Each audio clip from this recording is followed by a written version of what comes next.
어떻게 저희가 아마존에 선교사로 갔는지 궁금해 하시는 분들이 많이 계셔서 간증을 하고 싶습니다. 제가 제 아내인 허은석 선교사와 함께 교제할 때 제가 부탁을 했어요. 한국 군인으로서 미군 부대에 들어가서 같이 일하는 카투사라고 하는 그런 군인으로 근무하기를 원하니까 기도해달라고 제가 부탁을 했습니다. 그리고 저도 기도를 했습니다. 그리고 난 다음에 그렇게 기도한 것을 까맣게 잊어버리고 논산훈련소에 가서 훈련을 받고 끝나는 날 이렇게 줄을 세워서 이렇게 부대 배치를 받는데 제 이름이 나와서 어느 쪽 줄에 가 섰습니다. 그랬더니 그 줄에 있는 사람들이 이 줄은 카투사로 가는 사람들이라고 그렇게 얘기하는 것을 들었습니다. 그래서 그때 하나님은 얼마나 신실하신지 나는 기도해놓고 잊어버렸는데 하나님은 그 약속을 잊어버리지 않으시고 응답해 주시는구나라고 하는 것을 확인했습니다. 별이 하늘에서 땅으로 떨어질 것처럼 많은 별들이 떨어지는 그날 저녁에 제가 회개했습니다. 하나님, 저는 그렇게 기도하고 제 여자친구인 허은석 선교사에게 제가 카투사에 들어가서 근무할 수 있도록 해달라고 기도까지 부탁했는데 저는 까맣게 잊어버렸는데 하나님이 그 약속을 들어주셨고 응답해 주셨습니다. 저는 이렇게 잊어버리는 사람입니다라고 회개했습니다. 그래서 제가 카투사에 들어가서 3년 동안 근무를 했습니다. 미국 목사님 비서를 했습니다. 미국 목사님이 3분이 제가 3년 동안 근무를 했는데 한 분은 지금도 교제하고 있습니다. 달라스에 살고 계신데 채플린 잔슨이라고 하는 목사님이십니다. 또 그때 같이 근무했던 그 미국 채플린 어시스턴트, 저는 코리안 채플린 어시스턴트였고 다른 분은 미국 채플린 어시스턴트인데 그분은 샌안토니오에서 살고 있습니다. 그래서 지금도 교제를 하고 있습니다. 왜 하나님이 저를 미군 부대로 보내셨을까? 저는 그때 몰랐는데 제가 그 영어를 얼마나 잘했겠어요. 그렇죠? 그런데 미국 사람들 데려다 앉혀놓고 제가 성경 공부 가르쳤어요. 지금 생각하면 너무 웃겨요. 지금 하라고 그래도 잘 못할 텐데 그 한국 군인이 미국 사람들 데려다 놓고 열심히 가르치고 그리고 아직 기도하고 그래서 우리말에 이런 말이 있습니다. 선무당이 사람 잡는다. 선무당이 제가 사람을 잡았습니다. 그리고 제대를 하고 난 다음에 제가 이제 학교에 다시 그 시험을 쳐서 대학교에 들어갔습니다. 그런데 저하고 이제 결혼을 했습니다. 이제 허은석 선교사가 결혼을 해서 같이 살고 있는데 제가 새벽 기도를 매일 같이 가서 기도하지 않는다고 제 집사람이 이렇게 살 바에는 우리 서로 각자의 길을 가자. 당신은 당신의 길을 가고 나는 내 길을 가고 그런 게 좋겠다. 왜냐면 새벽 기도도 게을리하는 남편하고 살아서 내 인생의 미래가 어떻게 열려지겠냐. 그러니까 우리 각자의 길을 가자고 그러더라고요. 그런데 굉장히 당혹스러웠어요. 왜 당혹스러웠냐면 이혼 당하는데 명분이 있어야 되지 않습니까? 그렇죠? 그래도 뭐 성격 차가 있다든지 예단이 충분하지 않아서라든지 무슨 그런 그 명분이 있어야 되는데 새벽 기도를 게을리해서 이혼당했다 그러면 이게 너무 제가 평생의 한이 되고 사람들 앞에서 고개를 들을 수 없을 것 같아서 내가 이 상황을 어떻게 내가 피해 나갈 것인가 생각을 하다가 그때가 1월이었는데 서울 청와대 뒤에 북한산이 있습니다. 그 북한산에 올라가서 금식을 시작했습니다. 근데 처음에는 20일 하려고 그랬는데 하나님이 너는 너무 악하기 때문에 20일을 더해라 그래서 제가 40일을 채웠습니다. 근데 그 40일 금식 기도를 하는데 그 산꼭대기에서 2인용 옛날에 기도원 자리였는데 기도원이 없어지고 김신조 괴뢰 일당이 그 산을 넘어왔기 때문에 거기 기도원을 없애버리고 그 사람들이 기도하는 사람들이 거기다 텐트를 치고 기도를 했었거든요. 근데 2인용 텐트 속에서 제가 기도를 했는데 조그만 텐트잖아요. 2인용이니까. 그 기도를 하는데 바람이 얼마나 세게 부는지 제가 그때 하나님 이 텐트가 좀 안 날아가게 해주십시오. 이 텐트가 날아가 버리면 제가 그 산꼭대기에서 어떻게 할 수가 없잖아요. 배도 고픈데 40일 금식 기도를 하니까 근데 하나님이 그 텐트를 붙잡아 주셔서 제가 거기서 40일 금식 기도를 했는데 영하 15도 그렇게 나가더라고요. 눈이 이만큼 폭폭 쌓이고 그런데 이제 거기 40일 금식 기도를 하는데 끝날 때쯤에 하나님이 제 마음에 이런 감동을 주셨어요. 너는 나사렛과 갈릴리 가난한 삶을 배워라. 그리고 농촌에 목회자 없이 비어있는 교회 찾아가서 잃어버린 양을 돌보라. 그런 감동을 주었습니다. 그래서 제가 그 40일 금식기도가 끝나고 이게 나왔는데 그때 제가 한 60kg 좀 나갔거든요. 체중이 몸무게를 재보니까 38kg 나가더라고요. 살이 다 없어지고 뼈만 남았는데 그 뼈 위에 이 살이 다 때가 돼갖고 진짜 때가 이렇게 그냥 그 뼈 위에 이렇게 다 붙어 있었어요. 그래서 허석희 선교사가 저를 데리고 여관에 가서 목욕탕에 가서 이거 완전히 몇 시간 동안 물에 불려갖고 때를 다 벗겨주었습니다. 그렇게 하고 금식이 끝나고 난 다음에 제가 어디에 가면 좋을까라고 이제 여러 가지 방법을 알아보다가 찾아낸 교회가 경상북도 금능군 부항면 월곡리 학동이라고 하는 그런 동네였습니다. 아주 높은 산골짜기에 제가 말씀드렸는데 이쪽은 충청북도 영동, 이쪽은 전라북도 무주구천동, 이쪽은 경상북도 금능군 부항면이라고 하는 그 깊은 산골짜기에 교회에 찾아갔습니다. 그런데 교인들이 얼마 안 남은 7명 그렇게 남아있는 교인들이었는데 거기서 저희가 6년을 목회를 했습니다. 6년 동안 목회를 하는데 처음에는 너무 어려웠어요. 왜냐하면 그 1980년 초에 그때 당시에 농촌교회 교인들은 다 할아버지 할머니들만 남겨져 있더라고요. 젊은 사람들은 다 도시로 돈 벌러 가고 그러니까 그 농촌 할아버지 할머니들이 얼마나 그 마음이 굳으신지 어떻게 제가 그분들을 전도할까 그러다가 생각해낸 것이 열심히 인사하고 그다음에 또 동네 부역 있을 때 가서 제가 열심히 진짜 그냥 이 손에서 피가 나도록 열심히 부역을 같이 하고 그래서 한 6년이 지나니까 그분들하고 같이 사는 것이 아주 즐거웠어요. 아주 진짜 찢어지게 가난하게 살았는데 그 가난하게 산 것이 하나님이 저희를 가난하게 해주신 거 지금 생각하니까 그렇게 감사할 수가 없습니다. 왜냐하면 부자는 가난한 사람들의 마음을 알 수가 없거든요. 또 부자는 가난한 사람들이 느끼는 부끄러움을 모르는데 그때 저희가 그 농촌 사람들과 함께 살면서 가난한 사람들이 가지는 부끄러움을 알고 아마존에 가서 절대적으로 가난한 우리 형제들을 어떻게 도와줄지를 한국 농촌에서 다 배웠습니다. 그리고 한국 농촌에서 여름과 겨울이 되면 그때는 아무 일이 없으니까 다 놀고 계세요. 그러면 이제 동네 공회당에 텔레비전 있잖아요. 이런 텔레비 20인치 텔레비. 20인치 텔레비가 요새 같으면 홈티에러 같은 큰 텔레비전이었어요. 그때는. 근데 그 당시에는 또 비디오 플레이라고 하는 게 아주 귀한 때였어요. 그래서 비디오 플레이가 김천 시내에 기독서점에 딱 하나 있었는데 처음에 그걸 제가 빌려다가 동네에 다니면서 영화를 보여줬어요. 그러다가 우리 교인 중에 한 분이 저 울산 현대자동차에 노동자로 근무하는데 그분이 비디오 플레이를 하나 사서 줘서 제가 그걸 갖고 열심히 농한기에 전도를 하나 줬습니다. 하나님이 아마존에 가서 전도할 훈련을 미리 저한테 다 시켜주신 겁니다. 이렇게 살다 보니까 야 여기서 우리 가난한 농촌 교인들과 함께 평생을 사는 것도 나쁘지 않겠다 그런 생각이 들어서 하나님 저희로 하여금 이 농촌에서 살다가 이들과 함께 살다가 죽게 하겠습니다라고 하는 그런 마음을 품었습니다. 그런데 6년이 다 지나가는 때 제가 이제 그때 거기서 장로의 신학대학교 그리고 장로의 신학대학원을 졸업을 했습니다. 졸업을 하고 목사고시를 치려면 준비를 많이 해야 됩니다. 여러 가지 공부를 많이 해야 되는데 그 준비를 하기 위해서 서울에 이제 자료를 준비하러 갔습니다. 자료를 준비하러 갔는데 장로의 신학대학원 학생 중에 선교학 부전공하는 학생들이 있었는데 그 사람들 한 20명가량 인도에 그러니까 요새 말로 말하면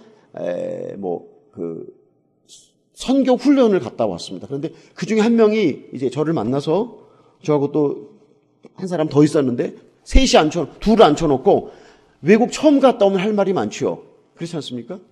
막 그 인도에 대해서 그냥 줄구절절히 얘기를 하는데 인도가 그렇게 가난한 나라이며 선교사가 필요하고 복음이 필요하다고 그렇게 구구절절히 얘기를 했습니다. 그래서 제가 그 얘기를 다 듣고 있다가 한 20명 선교학 부전공하는 학생들이 인도에 갔다 왔기 때문에 저는 그 사람들이 다 인도 선교에 헌신한 줄 알았어요. 그래서 몇 명이나 인도 선교에 헌신을 했냐고 그랬더니 자기들은 아무도 인도 선교에 헌신을 안 했다고 그러더라고요. 그래서 그러냐고 그리고 이제 그 친구는 그 친구의 숙소로 가고 저는 제가 머무는 숙소에 와서 이렇게 전기불을 끄고 요에 이렇게 딱 누워 있는데 제 생각 속에 이런 생각이 들었어요. 야, 인도가 그렇게 가난하고 복음이 필요하고 선교사가 필요하다는데 아무도 인도 선교에 헌신을 안 했다고 한다. 너라도 인도에 선교사로 가야 되지 않겠냐고 하는 생각이 제 머릿속에 들어왔어요. 그 순간 제가 얼른 대답하기를, 하나님 지금 무슨 말씀하십니까?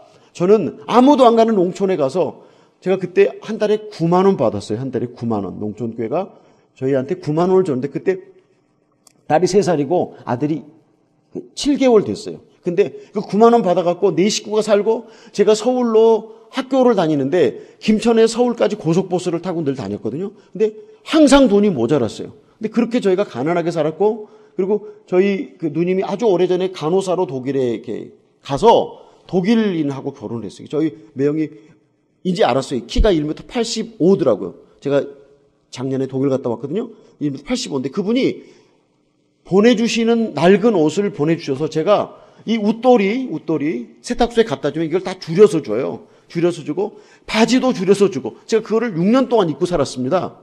그렇게 가난하게. 제가 지난번에 말씀드렸잖아요. 저는 계란 여러 개 먹어보는 것이 소원이었고 허구성 선교사는 고등어 자반 먹어보는 것이 소원이요. 그렇게 제가 가난하게 살았는데, 아니 내가 선교사가 됩니까? 다른 서울에서 좋은 교회에서 큰 교회에서 전도사로 일하고 선교사가 되기 위해서 그 선교학 부전공하는 사람들이 많은데 제가 왜 선교사가 되어야 합니까? 라고 말도 안 되는 말씀 하지 마십시오라고 딱 이제 이렇게 제가 혼자서 말로 한 것도 아니고 그냥 제가 혼자 대답을 했어요. 또 생각이 드는 거예요. 아무도 갈 사람이 없다는데 너라도 가야 되지 않겠냐고. 다시 하나님 천부당 만부당한 말씀을 하지 마십시오. 또 생각이 나고 대답을 혼자 하고 또 질문이 오고 대답하고 질문과 대답을 이걸 오랜 시간 동안 새벽 3시까지 하다 보니까 피곤해서 죽을 지경이더라고요. 혹시 여러분 철야기도 해보신 적 있어요? 은혜가 충만하면 새벽 5시까지 눈이 말똥말똥하죠. 그렇게 철야해보신 분? 철야기도 새벽 5, 6시까지 철야기도 해보신 분? 옛날에 한국교회는 다 그렇게 철야 그러면 10시부터 새벽 6시까지 하셨는데 한 번도 안 해보셨어요? 예, 미국 일찍 오셔서 그런 기회가 없었군요. 근데 옛날에 다 그렇게 철야 기도를 했습니다. 그런데 눈이 말똥말똥하고 은혜가 충만하면 뭐 5시가 돼도 괜찮아요. 그냥 계속 찬송 부르고 기도하고 설교 듣고. 근데 이걸 혼자 질문하고 대답하는데 너무 피곤하고 뭐 견딜 수가 없더라고요. 그래서 제가 너무 괴로워서 하나님 제가 선교사가 되는 게 그렇게 하나님 원하십니까? 제가 그럼 되어드리겠습니다. 딱 제가 뭐 말로 한 것도 아니고 그냥 마음속에 대답을 했는데 그 순간 딱 잠이 들더라고요. 그래서 찬송가에 그런 찬송가 있지 않습니까? 평화로다 하늘 위에서 내려오네. 제가 딱 잠이 들었습니다. 그리고 이제 그 다음날 일어나서 다시 김천 가는 고속버스를 타고 가서 저희 시골이 포장도로로 40분, 비포장도로로 40분, 버스가 안 들어가는 오리를 버스에서 내려가고 오리를 걸어 들어가는 곳이었어요. 근데 가서 제가 버스를 타고 가면서 어젯밤에 있었던 일을 내가 어떻게 우리 집사람에게 이거를 말을 해서 설득을 시킬 수 있을까? 근데 제가 가서 이제 그 친구 얘기를 그대로 옮겼죠. 막 인도는 소들이 길거리를 그냥 지나가는데 그 소들을 아무도 제지하는 사람도 없고 소고기도 안 먹고 그렇게 가난하고 그렇게 복음이 필요하다는 얘기를 뭐 줄창했더니 제 집사람 듣고 있다가 거기 선교사가 필요하겠네. 그렇게 얘기를 하더라고요. 그래서 그때 다 기회를 삼아서 내가 선교사로 가면 어떻겠냐. 우리가 가면 어떻겠냐 그랬더니 아니올시다. 딱 거절을 하더라고요. 그래서 딱 거절을 하는데 인간이 얼마나 악하고 얼마나 못됐는지 딱 그 얘기를 하니까요. 제 머릿속에 무슨 생각이 딱 드냐면 하나님이 아무리 내가 선교사가 되기를 바라도 아내가 선교사 되는 것을 반대하면 이게 얼마나 명분이 좋습니까? 하나님 앞에서도 할 말이 있고 다른 사람들 앞에서도 할 말이 있고 그래서 이 사람이 반대해? 그래서 이 사람이 반대해서 내가 안 가면 어느 날 저녁에 몽상을 딱 잊어버리고 그러면 누이 좋고 매부 좋고 딱 그렇게 좋겠다 그렇게 생각을 하고 그러는데 새벽에 옛날 농촌교회는 마룻바닥이었어요. 마룻바닥. 그 마룻바닥에 엎드려갖고 새벽마다 기도를 하는데 하나님 그날 저녁에 있었던 일이 이게 사실입니까? 아니면 뭐 제가 그냥 혼자 꿈을 꿨습니까? 또 생각하고 또 대답하고 생각하고 대답하고 그러다가 조금씩 하나님이 마음을 열어주시는데 아주 하루에 이만큼씩 마음이 열어지더라고요. 이렇게 열어지는데 2주가 지나서 어느 날 새벽에 또 기도를 하는데 하나님이 기가 막히신 분입니다. 하나님이 우리의 이 기도와 서원을 딱 기억하고 계신 분이신 줄로 믿습니까? 제가요 그 40일 그 눈 쌓인 그 북한산 거기를 삼각산이라고 부르죠. 삼각산 통일봉에서 기도할 때 저는 하나님 저는 가진 것이 아무것도 없습니다. 뭐 얼굴도 못 났고 뭐 특별한 것이 하나도 없어서 저는 제 목숨을 하나님께 바치겠습니다라고 기도했던 그 기도가 2주간이 지난 그 새벽에 딱 머릿속을 스쳐 지나가는데 너 아무것도 가진 것이 없다면서 그래서 내게 목숨을 바치겠다고 삼각산 통일봉에서 금식 기도할 때 내게 말하지 않았냐고 그렇게 하나님이 그 기억을 딱 떠올려 주시는데 제가 어떻게 더 이상 핑계와 네? 그걸 할 수가 없어서 제가 두 손을 들었습니다. 하나님 제가 그렇게 기도했고 그렇게 소원했습니다. 하나님 제가 선교사가 되겠습니다. 라고 그렇게 얘기를 하고 이제 어떤 기회에 제가 서울에 갈 기회가 있었습니다. 그래서 서울에 가서 그 세계 선교부라고 하는 선교사들을 파송하는 그 기관에 가서 제가 선교부 간사에게 얘기를 했어요.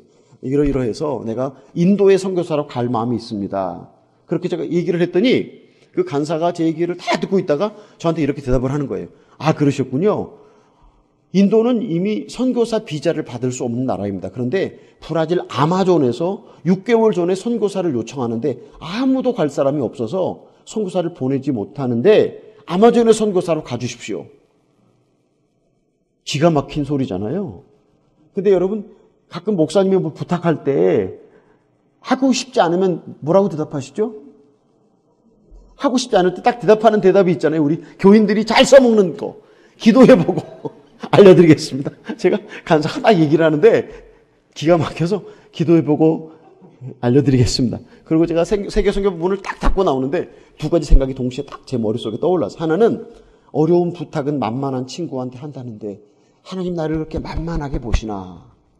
조금 감사하잖아요. 나를 만만하게 믿어주신다는 게. 그리고 두 번째는 그래도 그렇지. 아니 통째로 사람을 삼켜먹는 그런 아마존에 나를 보내고 싶어 해? 그리고 막 그 인디오들이 이렇게 창으로 이렇게 창을 던져 사람을 죽이고 그러잖아요. 근데 그런데 나보고 죽으라고 하나님이 나 가라고 그러시나. 그래서 조금 감사한 마음과 섭섭한 마음이 두 개가 동시에 딱 제 머릿속에 들어왔습니다. 다시 또 고속버스를 타고 김천 그 부항 골짜기에 가서 마룻바닥에 엎드려서 또 기도하고 또 기도하는데 이런 생각이 들더라고요.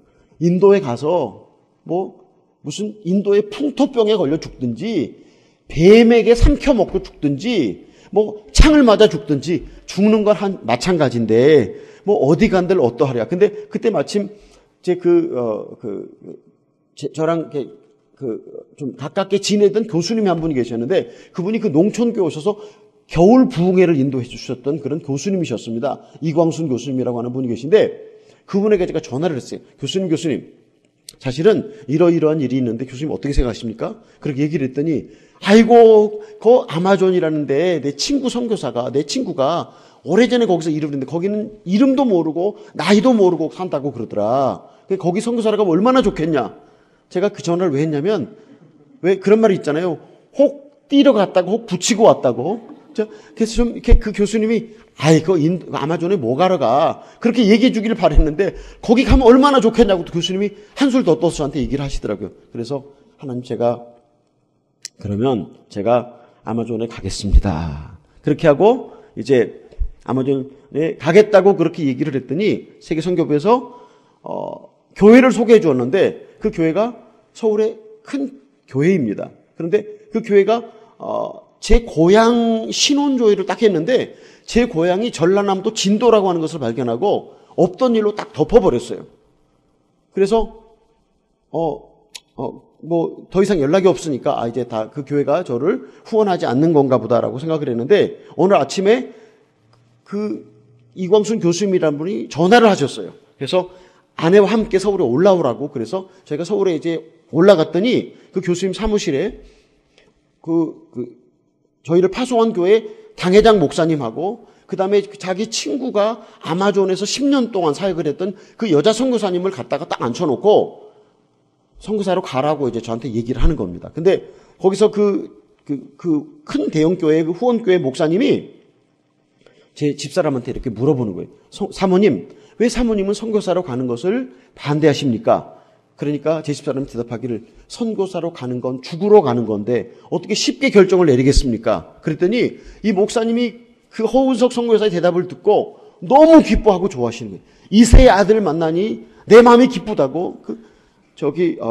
사무엘이 다윗에게 기름을 부을 때 기뻐하는 표현이 그것입니다. 내가 이새의 아들 다윗을 만나니 기쁘다고. 그렇게 그 목사님 기뻐하시는 거예요. 그러니까 제 집사람이 그 얘기를 듣고 있다가 내가 그동안 선교사 안 가려고 이리 빼고 저리 빼고 다 뺐는데 하나님이 결국 나를 이렇게 선교사로 보내시려고 밀어넣으신구나 생각하고 그 자리에서 결정을 하고 이제 저희 내외가 준비를 하게 되었습니다. 그런데 사실은 저희가 한국의 선교사로 출발하면서 저는 위대한 선교사가 되거나 아마존의 모든 사람들을 다 개종시키는 선교사가 될 것이라는 꿈은 꾸지 않았습니다. 근데 제가 아마존에 가면서 한 가지를 생각했는데, 아마존에 가서 우리가 하나님을 더 사랑하고 형제들을 사랑하고 예수 그리스도의 제자가 되어서 주님과 완벽한 연합을 이루면 하나님 그것으로 족합니다.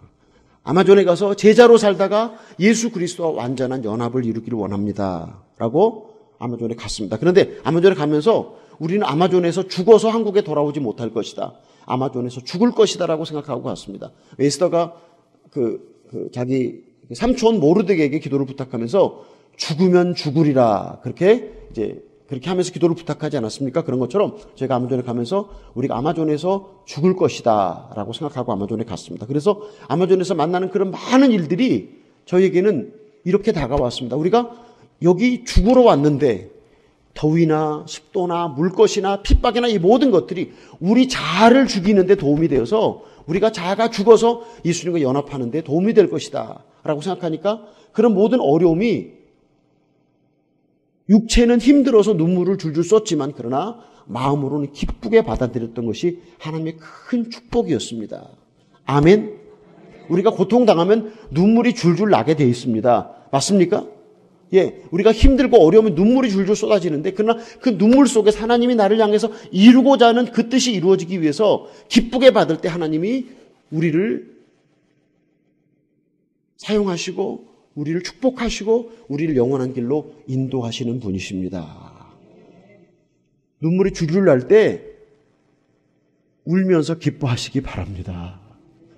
울면서 기뻐하는 건요, 상황이 어려워서 육체가 고통스러워서 질병 때문에 암 때문에 관계 때문에 직업 때문에 돈 때문에 어려워서 눈물이 나지만 그러나 우리 마음으로 하나님 이 고통을 주신 것을 감사합니다 라고 하는 기쁨으로 고통을 받아들일 때 하나님은 우리를 향한 계획을 갖고 계십니다. 하나님은 우리를 향한 목적을 갖고 계십니다.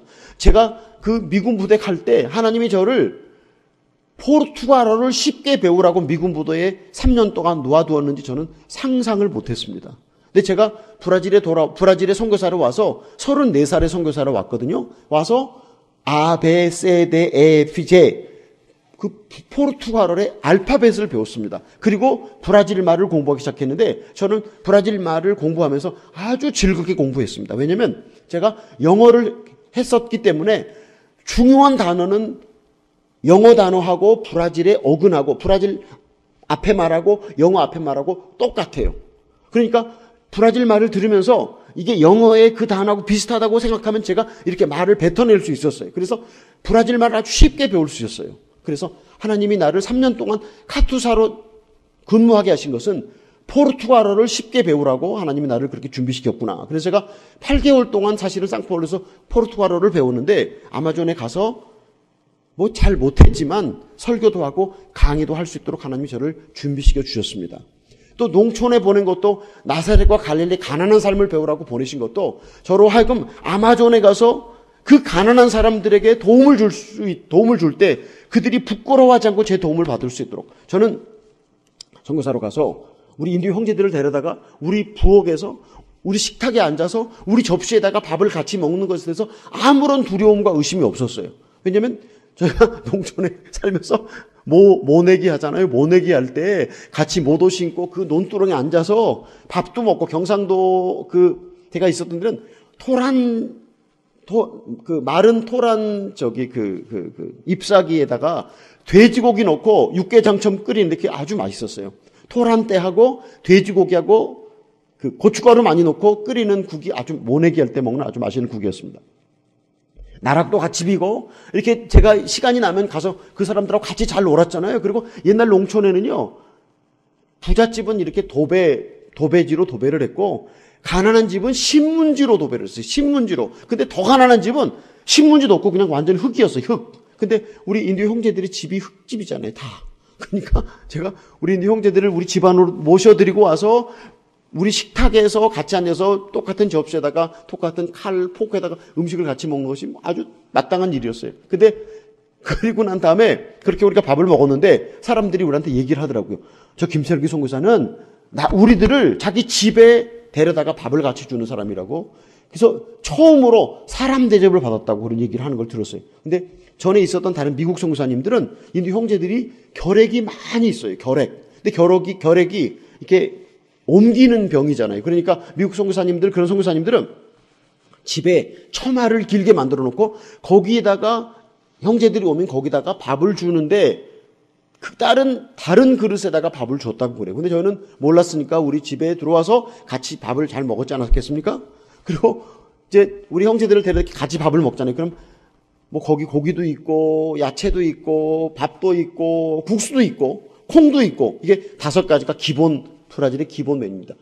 고기, 밥, 콩, 야채, 국수 5가지 차려놓고 먹는데 이 사람들이 제 앞에서 그거를 음식을 집어다가 자기 접시에 못 넣더라고요. 왜 못 넣겠어요? 부끄러우니까, 어색하고 쑥스러우니까. 그게 어떻게 하는지 아세요? 제가 그 형제의 접시를 갖다가 고기도 넣고 밥도 넣고 국수도 넣고 야채도 넣고 이만큼 산처럼 이렇게 쌓아줘요. 그러면 진짜 가난한 사람들이 집에 와서 음식을 집을 수가 없는데 이만큼 산처럼 쌓아주면 기분이 얼마나 좋겠어요. 이북의 사람들이 여기 그 남한에 와서 이번에는 아주 음식을 조금만 먹었다고 그러더라고요. 근데 전에는 하도 음식을 많이 먹어갖고 한국 식당이 동이 났다고 그러더라고요. 그래서 이북에서 지령을 내려는지 음식을 조금만 먹으라는 이번에는 조금씩만 먹는다고 인터넷에 기사가 뜬 것을 보았습니다. 근데 우리 형제들이 많이 먹고 싶은데 용기가 없어서 부끄러워서 어색해서 못 드는데 제가 이만큼 싸주면 다 못 먹을 걸 제가 알고 주죠. 다 못 먹습니다. 한 절반 먹다가 못 먹는다고 그래요. 그러면 그 남은 음식에다가 우리가 다 먹고 남은 음식을 싸서 전해줍니다. 그 카누에 자기 가족들이 다 거기 있잖아요. 자기 가족들은 음식을 못 먹고 배고프게 있는데 제가 그 사람이 먹다가 남은 접시에 있는 음식, 남은 음식을 다 싸서 주면서 한 가지 또 하는 게 있어요. 소화제를 꼭 줘요. 소화제. 왜냐면 갑자기 많이 먹었으니까 체해갖고 큰일 나면 또 안 되잖아요. 그래서 그렇게 주면 얼마나 행복하게 저희 집을 나가서 음식을 자기 가족들하고 함께 나눠 먹는 이 모든 것들이 한국 농촌에서 하나님이 저한테 가르쳐 주신 것입니다. 그런데 제가 한국 농촌에 갈 때 제가 아마존에 가서 평생 그들을 섬기라고 하나님이 보내셨다는 것을 알았겠습니까? 몰랐겠습니까? 전혀 몰랐습니다. 하나님은 우리 모르게 우리를 향한 계획을 갖고 계십니다. 우리를 향한 목적을 갖고 계십니다. 우리 사랑하는 헌스빌 성도님들이, 여기 헌스빌 사랑의 교회 성도님들이 여기 이 헌스벨에 하나님이 살게 하신 목적이 무엇일까? 한번 기도해 보시기 바랍니다. 왜 하나님이 나를 수많은 도시 중에 이곳에 나를 살게 하셨을까? 하나님이 내게 왜 이런 환경을 주셨을까? 하나님의 계획과 목적이 우리들의 인생에 있습니다. 우리가 싫어하든지 좋아하든지 하나님이 우리를 어떤 환경에다 집어넣으시고 그 환경 속에서 우리를 훈련하시는 분이십니다. 왜? 우리를 훈련해서 우리를 정금같이 만들어서 하나님 나라에 데려가기 위해서, 우리를 훈련해서 하나님의 종으로 쓰기 위해서 여러분들을 훈련시키신다고 믿습니다. 여러분의 훈련 장소가 그냥 우리나라에 되게 행복할 때 쓰는 말이 훌랄랄라 그런 말이 있더라고요. 아주 그냥 내가 지금 사는 이 환경이 천국이다. 그러면 거기서 훈련이 되겠어요? 안 되겠어요? 내가 사는 환경이 지옥이다. 그럼 거기서 훈련이 많이 되겠죠. 그렇죠? 그렇지 않습니까? 근데 여러분이 머물고 계신 환경이 천국이 아니다. 이게 너무 좋다. 그러면 너무 편한 곳에 있으면요. 제가 첫날 저녁에 말씀드렸지 않았습니까? 주님을 찾고 또 찾을 수 있는 장소, 그 장소가 은혜의 자리고, 주님을 찾지 않아도 내 힘으로 잘 살 수 있는 장소는 사실은 그곳은 그렇게 좋은 장소가 아닙니다. 우리 영혼에 좋은 곳이 진짜 좋은 곳입니다. 아멘? 우리 영혼에 좋은 곳이, 우리 영혼에 좋은 장소가 하나님이 나를 보내신 장소입니다. 이스라엘 백성들이 가나안 땅에 살았습니다. 가나안 땅은 바다로도 뻗칠 수가 없고 이쪽으로도 나갈 수 없고 다 사방이 막혀있는 그곳에 하나님이 이스라엘 백성을 보내시고 거기서 하나님만 바라볼 때 다윗과 솔로몬 왕국의 거대한 왕국 속에서 세계 최고의 나라로 만들어주셨던 하나님이십니다. 오늘 우리를 향한 하나님의 계획과 목적 가운데 하나님 우리를 훈련하셔서 우리를 더 큰 곳으로 더 위대한 사람으로 만들어주시는 하나님의 계획을 믿으시기 바랍니다. 그리스도만을 위하여 사는 사람, 그리스도만을 위하여 사는 사람이 되기 위해서는요, 첫 번째로 제자가 되어야 합니다. 그리스도만을 위해 살기 위해서는 제자가 되어야 합니다. 두 번째로는 자아의 죽음이 있어야 합니다. 제자가 되고 자아의 죽음이 있어야 합니다.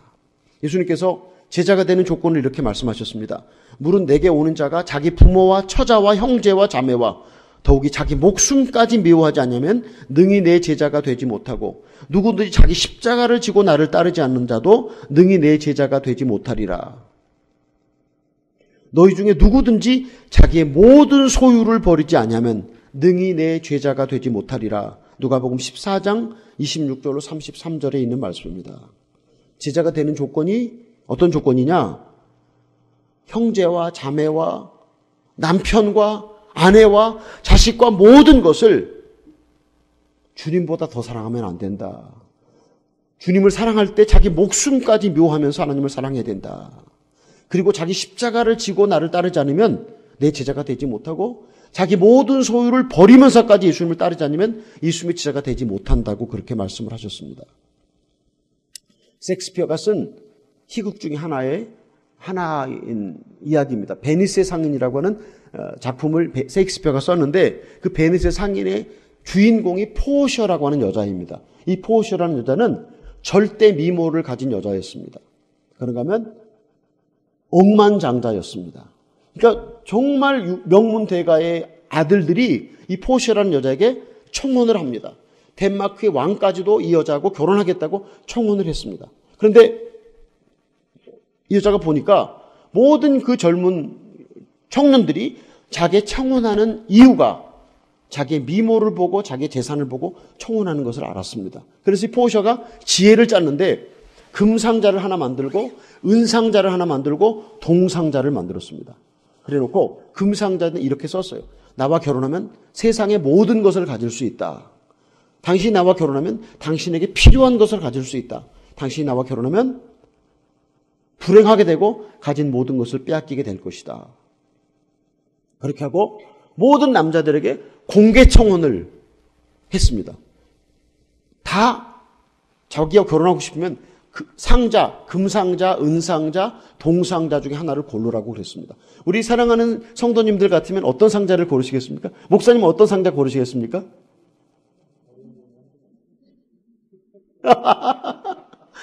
예, 우리 집사님 어떤 상자 고르시겠습니까? 금상자 고르시겠죠? 당신 나와 결혼하면 세상의 모든 것을 가질 것이다. 우리 장로님 어떤 상자 고르시겠어요? 하나만 골라요. 하나만 골라야 돼. 어떤 상자 고르시겠어요? 예? 동상자요? 장로님 그러니까 여기 앉아 계시죠. 금상자를 골라야죠. 금상자를 골라서 당신이 나와 결혼하면 세상의 모든 것을 가질 것이다. 많은 젊은이들이 금상자를 골랐어요. 그리고 그래도 내가 좌로나 우로나 치우치지 말고 절제해야지. 그리고 은상자를 고른 사람이 몇 있었어요. 근데 딱 한 사람이 우리 장로님처럼 동상자를 골랐어요. 이 포셔가 누구랑 결혼했겠습니까? 누구랑 결혼했겠어요? 금상자, 은상자, 동상자. 누구랑 결혼했겠어요? 동상자를 고른 남자랑 결혼했어요. 왜? 이 남자야말로 내 미모와 재산을 보고 결혼하는 것이 아니라 나를 사랑해서 결혼하고 싶구나. 그리고 그 남자랑 결혼했습니다. 근데 예수 그리스도를 믿는다고 하는 것이 무엇인가? 예수 그리스도를 믿는다고 하는 것이 무엇인가? 요새는 우리가 교회에 나오는데 교회에 나와서 뭘 좀 얻고 싶어서 나와요. 뭘 좀 얻고 싶어서. 근데 초대교회의 교인들은 예수님을 믿는다고 할 때 그들은 인간적으로 예수 믿어서 얻을 수 있는 게 하나도 없었습니다. 그들은 예수 믿어서 가정과 사회로부터 격리되고 로마의 지하 무덤에 가서 평생을 살다 죽어야 했습니다. 그런데 그들은 예수를 믿었습니다. 로마 인구의 10%가 로마 인구의 10%가 예수를 믿었을 때 콘스탄틴 대제가 종교의 자유를 선포했습니다. 왜 그 초대 교인들은 불행하게 되고 예수를 믿으면 인간적으로 불행하게 되고 잡히면 목숨을 잃는 상황이었는데 그들은 왜 예수를 믿었을까? 그들은 구원과 영생을 얻는 대가로 불행하게 되고 목숨을 잃는 것에 마땅한 대가라고 생각하면서 예수 그리스도를 선택했습니다. 우리 사랑하는 성도님 여러분, 초대교회 교인들이 어떻게 살았는지가 성경에 나오고 있는데 사도행전 5장 40절로 41절에 이런 말씀이 있습니다. 그들이 옳게 여겨 사도들을 불러 채찍질하며 예수의 이름으로 말하는 것을 금하고 놓으니 사도들은 그 이름을 위하여 능욕받는 일에 합당한 자로 여기심을 기뻐하면서 공회 앞을 떠나니라. 사도들이 매를 죽사게 맞고 다시는 예수의 이름으로 말하지 말라고 하는 협박을 받고 풀려날 때 그들이 내가 예수님 때문에 매 맞고 협박을 받는 것은 너무 당연하다고 그러면서 기뻐하면서 그 사람들 앞을 떠나갔다. 이게 정상적으로 가능합니까? 불가능합니까? 정상적으로 가능합니까? 우리가 누구한테 매 맞고 협박을 받고 다시는 전도하지 말라고 그랬을 때 내가 이렇게 전도함으로 매 맞고 욕먹는 것이 합당하다. 그러면서 기뻐하는 게 정상입니까? 비정상입니까? 우리 권사님? 예. 정상입니까? 비정상입니까? 어떻습니까? 비정상이죠. 아멘. 우리 권사님은 정상이십니다. 다 비정상인 사람들이었어요. 그 초대교회 교인들은 다 비정상인 사람들이었습니다. 그런데 그들은 왜 예수님을 택했는가? 구원과 영생의 가치가 훨씬 더 그들의 인생보다 중요하기 때문에 그렇게 했습니다. 사도 바울은 빌립보 3장 7절로 8절에서 뭐라고 얘기했냐면 그러나 무엇이든지 내게 유익하던 것을 내가 그리스도를 위하여 다 해로 여길 뿐더러 또한 모든 것을 해로 여김은 내 주 그리스도 예수를 아는 지식이 가장 고상하기 때문이라. 내가 그를 위해 모든 것을 잃어버리고 배설물로 여김은 그리스도를 얻고자 함이라. 사도 바울이 장래가 촉망되는 그런 사람이었습니다. 공부를 많이 한 사람이었습니다. 부와 명예와 권력을 소유할 수 있는 사람이었는데 그것을 똥처럼 여기고 예수 그리스도를 붙들었습니다. 왜냐하면 그는 구원과 영생이 이 땅에서 부유하게 살고 명예와 권력을 갖는 것보다 훨씬 중요한 것을 알았기 때문에 똥으로 여겼다고 배설물을 굉장히 고상한 말로 번역했잖아요. 근데 진짜 다른 나라 성경을 읽어보면 똥이라고 나와요. 똥. 예. 사도 바울이 자기에게 좋은 모든 조건을 똥으로 여겼고 예수님을 더 얻고 싶어 했다.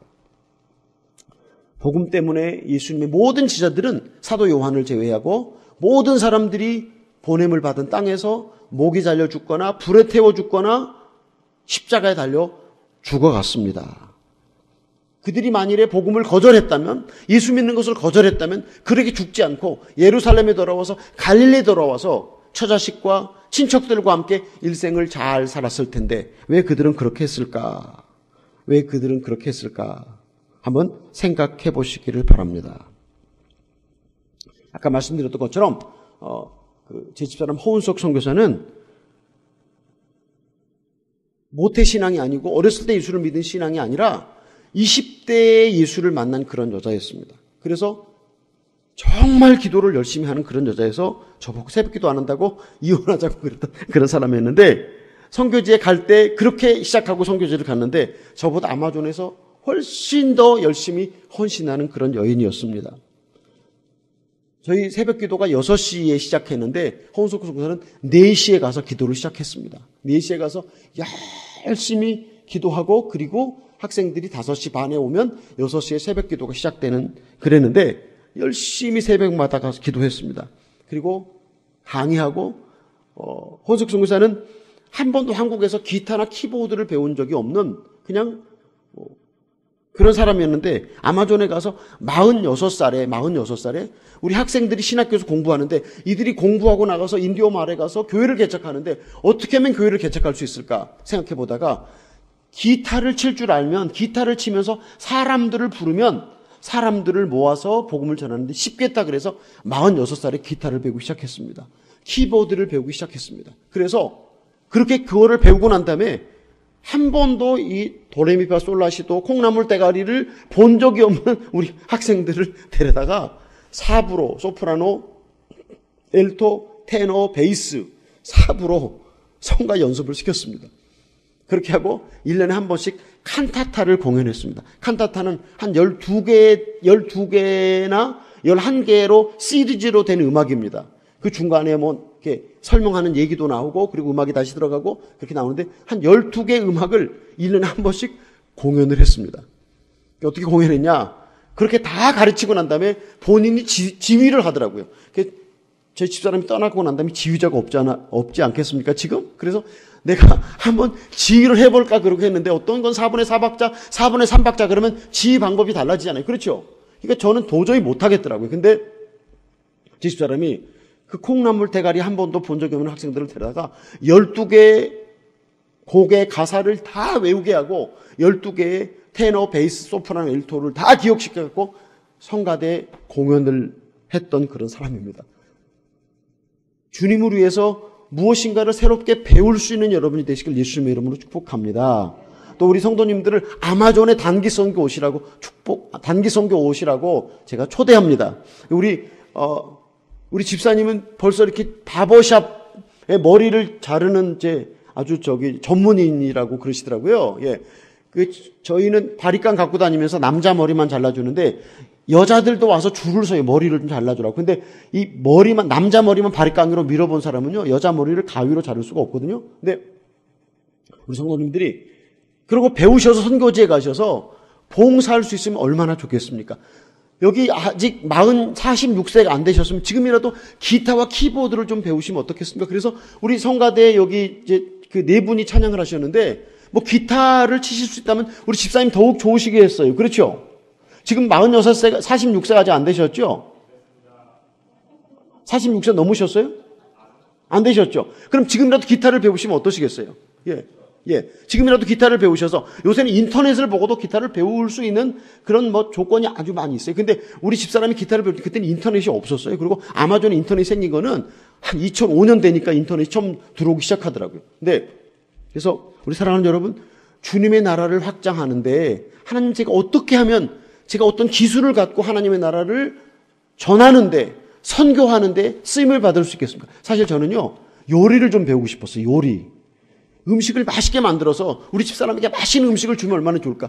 항암 치료를 하잖아요. 그러면 밥맛이 완전히 없어서 토하기 때문에 음식을 전혀 안 먹어서 제가 요리를 잘 배워갖고 맛있는 음식을 만들어 주고 싶었는데 이제 제 집사람이 없으니까 제가 요리 만들 일이 없습니다.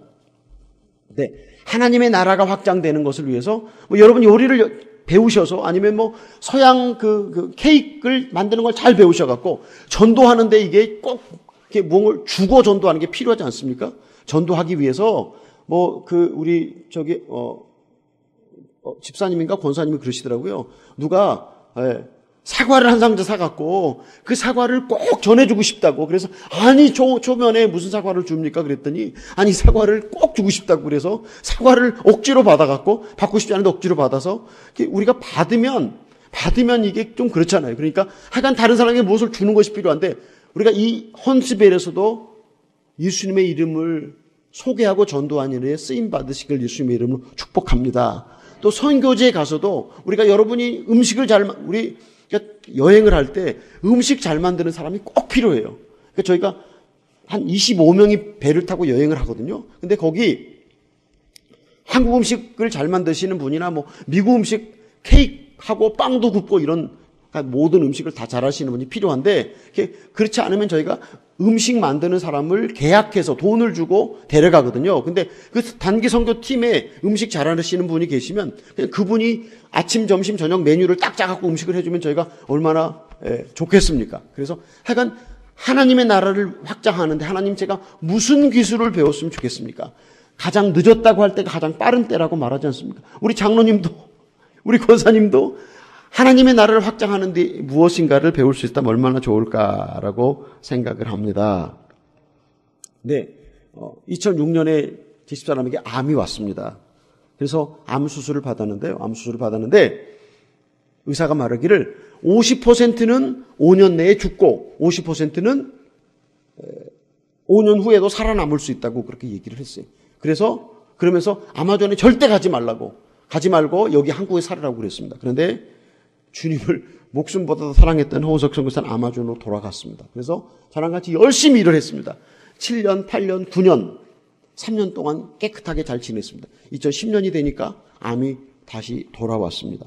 근데 홍은석 선교사가 말하기를 암은 하나님이 나를 향한 보상이라 그렇게 홍은석 선교사가 얘기를 했습니다. 이게 보상이라는 말이 뭐냐면 하나님을 그동안 사랑하려고 몸부림쳤는데 하나님을 사랑하려고 했으니까 하나님이 나한테 공짜로 갚지 않으시고 보상을 해주셨다. 이 말을 잘 기억하시기 바랍니다. 하나님을 우리가 많이 사랑하면 하나님이 우리에게 어떤 보상을 주고 싶을까요? 어려운 질문 하지 말라고 그랬으니까 목사님한테 안 하고. 네. 우리가 하나님을 많이 사랑하면 하나님께 여러분 어떤 보상을 받고 싶으십니까? 우리 집사님, 하나님께 어떤 보상을 받고 싶으세요? 하나님을 우리가 많이 사랑하면 하나님 어떤 보상을 해주시기를 바라세요? 좋은 거. 어떤 게 좋은 거죠? 예, 건강. 예, 내가 원하는 거, 건강. 예? 대답 누가 하셨어요? 손 들어보세요. 주님 품으로, 주님 품으로 가도록 내 영혼을 정결하게 하고, 내 죄를 회개하게 하고, 내가 누구인지 알게 하고, 그리고 주님 품으로 가도록 도와주는 것이 하나님이 우리를 향한 최고의 보상입니다. 아멘. 우리는 최고의 보상을 기다려야 하는 사람입니다. 우리가 이 땅에서 우리가 원하는 것을 많이 선물로 받잖아요. 보상으로 받으면 우리는 하나님을 떠납니다. 제가 어제 저녁에 말씀드린 것처럼 많은 순수하게 하나님을 사랑했고 겸손했던 하나님의 사람들이 사업이 커지고 부자가 되고 더 큰 집으로 이사가고 더 좋은 자동차를 타면서 더 겸손하고 더 기도 많이 하고 더 순수함을 유지하지 못하고 교만하고 불순하고 교회의 분란을 일으키는 사람들을 저는 많이 보았습니다. 그러면 우리가 인생이 잘 되는 내가 원하는 모든 것들을 하나님이 내게 주신다면 나는 결국 주님 품을 떠나서 세상 품으로 가는 것입니다. 우리가 하나님을 목숨보다 사랑해야 합니다. 아멘. 하나님을 사랑하되 목숨을 다하고 뜻을 다하고 마음을 다하여 하나님을 사랑하라 그랬습니다. 내 이웃을 내 몸처럼 사랑하라고 그랬습니다. 우리가 그렇게 하나님을 사랑하려고 몸부림을 치면 하나님이 우리를 향해서 보상을 하시는데 그 보상이 우리가 원하는 보상이 아니라 하나님이 내게 주고 싶어하는 내가 필요한 것을 보상으로 주시는 하나님이십니다. 홍은석 선교사는 이 암은 하나님이 내게 주신 보상이라고 받아들였습니다. 이 보상을 통해서 내 영혼이 정결하게 되고 내가 주님께로 달려갈 것이다라고 하는 믿음을 가졌기 때문에 홍은석 선교사는 암이 하나님이 자기에게 주신 보상이라고 그랬습니다. 혹시 힘들게 어렵게 고통 가운데 계신 성도님이 계시면 하나님이 어찌 이렇게 나를 사랑하시는가? 하나님이 나를 사랑한다고 하는 건 내가 원하는 것들을 막 주시는 것이 아니라 하나님이 나를 사랑한다고 하는 건 내가 필요한 것을 주시기 위해서 하나님이 지금도 일하고 계십니다. 하나님 보좌 우편에 지금도 우리를 위해 중보하고 계시는 예수님이시기 때문입니다. 네. 2010년에 암이 재발돼서 말기암 통증이 왔습니다. 이게 말기암 통증이라고 하는 건 저한테 이렇게 얘기를 해줬어요. 칼로 생살을 자르는 것처럼 아프다고.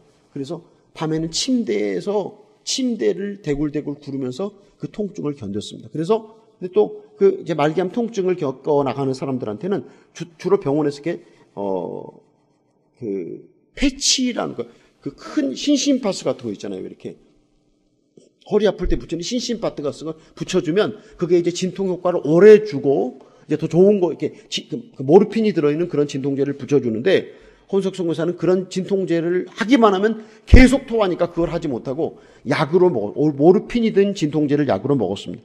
하루에 24알을 먹었는데 2010년에 그렇게 고통을 당하다가 2011년에 예수님을 아주 사랑하는 한 집사님께서 광양자 치료를 하는 것을 받으라고 초대를 했어요. 그래서 그분이 무료로 광양자 치료를 해주셨습니다. 근데 그분이 그 치료를 해주고 난 다음에 말기암 통증이 사라졌습니다. 그래서 1년 동안 통증 없이 살아서 홍은석 선교사 아마존에 2번 그때 들어와서 여러 가지 일을 하고 한국에 돌아갔습니다. 근데 2012년이 되니까 암이 다시 복부로 이렇게 전이가 되면서 그 통증이 다시 시작되었습니다. 근데 교회에서 홍은석 선교사에게 설교를 해달라고 초대를 하면 암이 커지면 암이 물을 만들어냅니다. 복수가 찬다고 그러잖아요. 복수가 차서 여기다가 관을 하나 꽂고 있었는데 그 관을 꽂으면 밑에 이 물이 그 물을 이렇게 달고 다니거든요. 이런 주머니를, 플라스틱 주머니를 달고 다니면서도 설교를 했습니다. 설교할 때는 전혀 아프지 않은 사람처럼 얼마나 쩌렁쩌렁한 목소리로 설교를 잘 했는지 모릅니다. 이것이 2012년 3월부터 2013년 6월까지, 세상을 떠나기 3개월 전까지 한 16개의 설교를 교회에 가서 했습니다. 그런데 이 16개의 설교들이 유튜브에 올라가서 있었는데 헌석 선교사가 세상을 떠나기 전에도 많은 사람들이 그 설교를 듣는 것을 제가 볼 수 있었습니다. 자기가 이미 죽을 줄 알고 있음에도 불구하고 1시간 설교를 한다고 하는 것이 많은 체력을 소모하는 것임에도 불구하고 헌석 선교사는 기쁨으로 가서 유언처럼 마지막 절규를 쏟아냈습니다. 이제 제가 아내가 살았을 때는 제 아내가 훌륭하다는 얘기를 하면 절대로 안 되는 줄 알았어요. 이것도 율법주의입니다. 자기 아내가 훌륭하다는 얘기를 왜 못해야 됩니까? 팔불출이라고 그러잖아요. 자식과 마누라와 남편 자랑은 팔불출이라고 절대 자랑을 안 했는데 제가 집사람 떠나고 난 다음에 지금은 그냥 마음대로 해버려요. 어떻게 하느냐. 한국 여자 설교자 중에 허운석 선교사처럼 설교 잘하는 사람이 없는 것 같다. 근데 허운석 선교사의 설교는 어떤 면에서 다르냐면 다른 많은 위대한 설교자들은 공부하고 기도하고 연구해서 설교를 하는데 허운석 선교사의 설교를 들어보신 분은 제 말을 이해하실 수 있습니다. 허운석 선교사는 그가 복음을 삶으로 살아낸 증거를 사람들에게 소개하는 설교입니다. 보통 사람들은 기도하고 연구하고 그렇게 설교하는 설교, 허운석 선교사의 설교는 복음을 삶으로 살아내면서 자기의 허물과 자기의 수치를 까발리고 다른 사람들에게 말하기 때문에 그 복음의 능력이 있는 것을 제가 확인할 수가 있습니다. 집사람이 세상을 떠나고 난 다음에 장례식을 하는데 많은 사람들이 와서 저한테 인사를 해요. 제가 허운석 선교사의 설교를 듣고 주님을 이제 만났습니다. 전에는 복 달라고 교회를 다니다가 이제는 복이 내게 중요한 것이 아니라 십자가를 지는 십자가의 복음을 이제 만났습니다라고 인사하는 많은 사람들을 만났습니다. 집사람이 죽기 전에 제게 이렇게 얘기를 했어요. 내가 죽으면 나를 화장해서 아마존에다 묻어달라고 부탁을 했습니다. 그래서 제가 집사람이 원하는 대로 한국에서 한번 장례식을 했습니다. 화장을 해서 아마존에 갖고 가서 집사람을 아마존에 묻었습니다. 제가 그 유고를 품고 가면서 이 사람은 아마존의 한 줌의 흙이 되려고 이 땅에 태어났나 그런 생각을 했습니다. 이 집사람이 그렇게 죽으면서까지 아마존의 사람들을 사랑했다는 얘기를 저 시가 작으니까 한 2만 명이 저희 다운타운에 사는데 그 사람들이 듣고 깜짝 놀라는 그런 것을 보았습니다. 그래서 저희 시의회가 만장일치로 저희 교회 앞에 지나가는 큰 길을 허운석 선교사의 길로 바꿔주었습니다.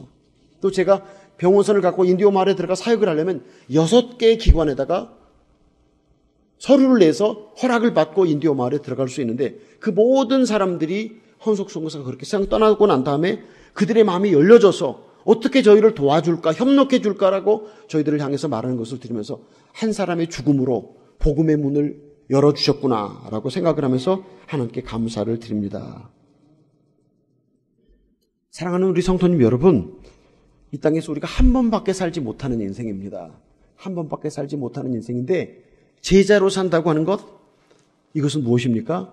자기를 희생하는 삶입니다. 자기를 헌신하는 삶입니다. 자기를 깎아내는 삶입니다. 그러나 그 제자로 살 때 하나님 우리를 통해서 영광을 받으시는데 한 알의 밀알이 땅에 떨어져 죽으면 30배, 60배, 100배 열매를 맺는다고 그랬습니다.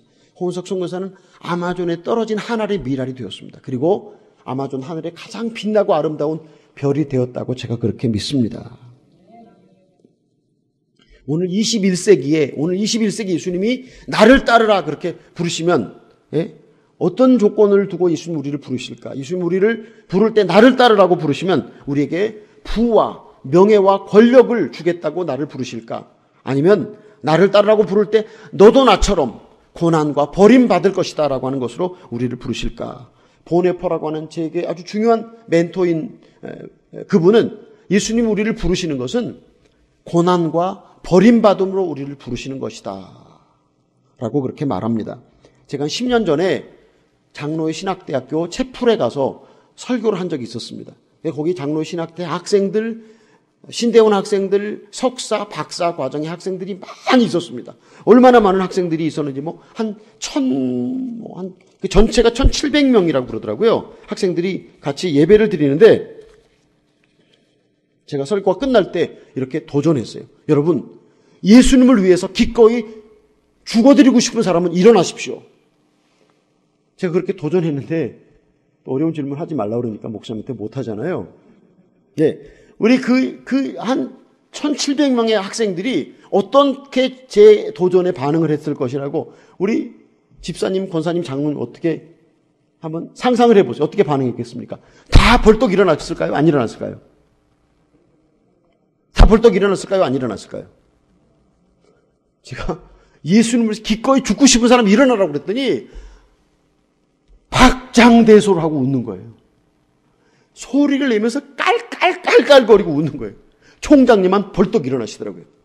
그래서 제가 이 학교는 예수 믿는 사람이 총장님밖에 안 계시구나. 제가 너무 어려웠어요. 그때 표정 관리를 어떻게 해야 될지. 제가 예수님을 위해서 기꺼이 죽고 싶은 사람, 목사 될 사람들이잖아요. 거기 다 와서 앉아있는 사람들은 예수님을 위해서 죽겠다고 목사가 되고 선교사 될 사람들이니까 예수님이 죽는 게 너무 당연한데 박장대소라고 웃어버릴 때 제가 너무 당황스러웠습니다. 우리 사랑하는 사랑의 교회 성도님들, 우리 헌수빌의 우리 성도님들에게 예수님을 위해서 죽자고, 아니 내가 예수님 때문에 불행하게 되고 내가 예수님 때문에 모든 것을 빼앗겨도 나는 주님을 믿겠습니다. 내가 과부가 되거나 호래백이 되거나 내가 가난해지거나 그럼에도 불구하고 세상의 모든 사람이 나를 비웃어도 나는 예수님을 믿고 예수님을 따르겠습니다라고 그렇게 고백하시고 일어나시는 여분이 되시기를 예수님의 이름으로 축복합니다. 예수님을 믿는다고 하는 건 우리 성경이 말하고 있지 않습니까? 누구든지 내 제자가 되려면 형제와 자매와 처자와 목숨까지 미워하지 아니하면 너희 소유를 다 버리지 않으면 내 제자가 되지 못한다고 그랬습니다. 우리가 함께 읽었던 그 말씀 마태복음 3장 예수님이 세례 요한에게 세례를 받으러 내려갔어요. 세례 요한이 절대로 안 됩니다. 천만의 말씀입니다. 그러잖아요. 근데 예수님이 뭐라고 고집을 피우십니까? 이렇게 하면서 하나님의 뜻을 이루자고 그럽니다. 그러니까 세례 요한이 예수님에게 세례를 줍니다. 예수님이 직접 우리에게 말한 것처럼 누구든지 나를 따르려거든 자신을 부인하고 십자가를 지라고 예수님이 하나님이신데 하나님이 인간인 세례 요한에게 세례를 받으러 갈릴리로 내려가셨습니다. 세례 요한이 예수님에게 세례를 주었습니다. 세례가 끝나고 난 다음에 어떤 일이 있었습니까? 성령이 비둘기처럼 예수님에게 내려왔습니다. 하늘에서 소리가 나기를 이는 내 사랑하는 아들이요 나를 기쁘게 하는 자라고 하나님이 예수님에게 직접 말씀을 하셨습니다. 예수님은 우리에게 제자가 되라고 말씀하셨습니다. 그분이 스스로 제자가 되는 모습을 본으로 보여주셨습니다. 하나님이 한낱 인간에게 무릎을 꿇고 머리를 숙이고 세례를 받으셨습니다. 우리가 다 이 땅에 살면서 제자로 사시기를 예수님의 이름으로 축복합니다. 내 목숨까지 미워하면서 초대교회 교인들이 구원과 영생을 위해서 가정에서 쫓겨나고 사회에서 쫓겨나고 잡히면 목숨을 잃어도 예수님을 붙들었습니다. 지금도 이북에서 회교권에서 똑같은 일이 일어나고 있다고 믿습니다. 두 번째로 예수님만을 위해서 사는 사람은 자아의 죽음을 기꺼이 허락하는 사람입니다.